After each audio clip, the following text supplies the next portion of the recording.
দিয়ে দেবো পেঁয়াজ বেরেস্তা। এখানে আছে আদা রসুন পেঁয়াজ, একটু ধনে বাটা, কাঁচামরিচ বাটা, আর কাঠবাদাম, পোস্তদানা, জয়ফল, জয়ত্রী আমি পাটায় বেটে নিয়েছি। যে এটা দিয়ে দেবো মাংসের ভিতরে। আজ রান্না করব আমার স্টাইলে তেহারি। দিয়ে দেবো টক দই। ডালের জন্য হালকা একটু মরিচের গুঁড়ি দিয়ে আমি এখন ভালোভাবে মেখে নেব। নিয়েছি এখন আধা ঘন্টা খানিক আমি ঢেকে রেখে দেবো।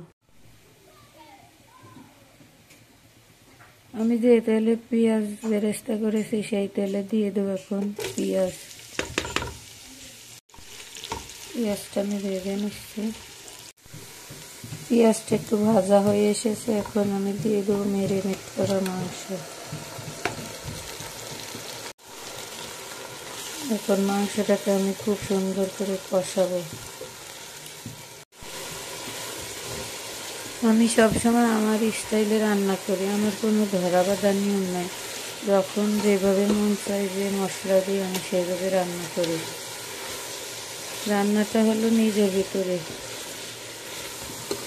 নিজের ইচ্ছা মতো মশলা দিয়ে মনের মাধুরী মিলিয়ে রান্নাটা করতে হবে, তাহলে রান্নাটা স্বাদ হবে। কে কীভাবে রান্না করলে কি মশলা দিয়ে আমি সেটা কখনোই দেখি না। আমি সবসময় আমার স্টাইলে আমি রান্না করি।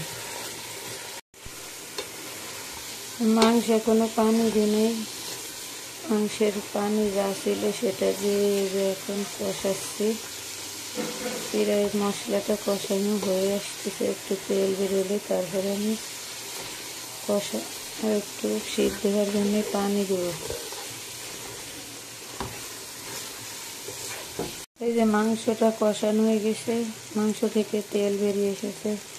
এখন আমি দিয়ে দেবো মাংস সিদ্ধ হওয়ার জন্য গরম পানি দিয়ে দিলাম। এখন আমি অপেক্ষা করব মাংসটা সিদ্ধ পর্যন্ত। একটু রেখে রাখবো যাতে গরুর মাংস তো যাতে তাড়াতাড়ি সিদ্ধ হয়ে যায়।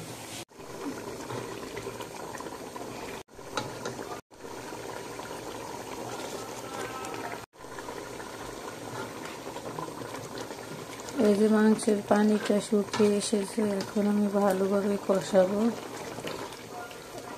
মশলাটা কষানো হলে তারপরে চাল দিয়ে চালটা একটু ভেজে পরে আবার পানি দিয়ে দেবো।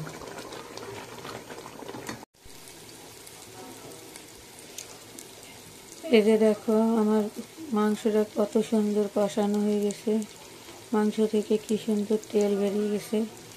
এখন আমি দিয়ে দেবো আগে থেকে ধুয়ে রাখা চাল।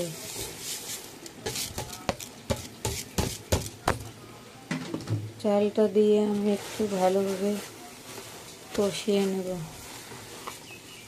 একটু লবণ দিয়ে দেবো। চালটা দিয়ে আমি একটু লবণ দিয়ে ভালোভাবে ভেজে নিয়েছি। এখন আমি দিয়ে দেবো গরুর দুধ, একবারে খাঁটি গরুর দুধ 1.5 বোতল। দিয়ে দেবো গরম পানি পরিমাণ মতো। কেজি চাল নিয়েছি আমি 2 কেজি পানি দেবো। পানি দিয়ে আমি একটু নাড়া দিয়ে ভালোভাবে দমে বসাই দেবো। এই যে কিছু কাঁচামরিচ আর একটু কেওড়া জল দিয়ে আমি এখন দমে বসিয়ে দিলাম।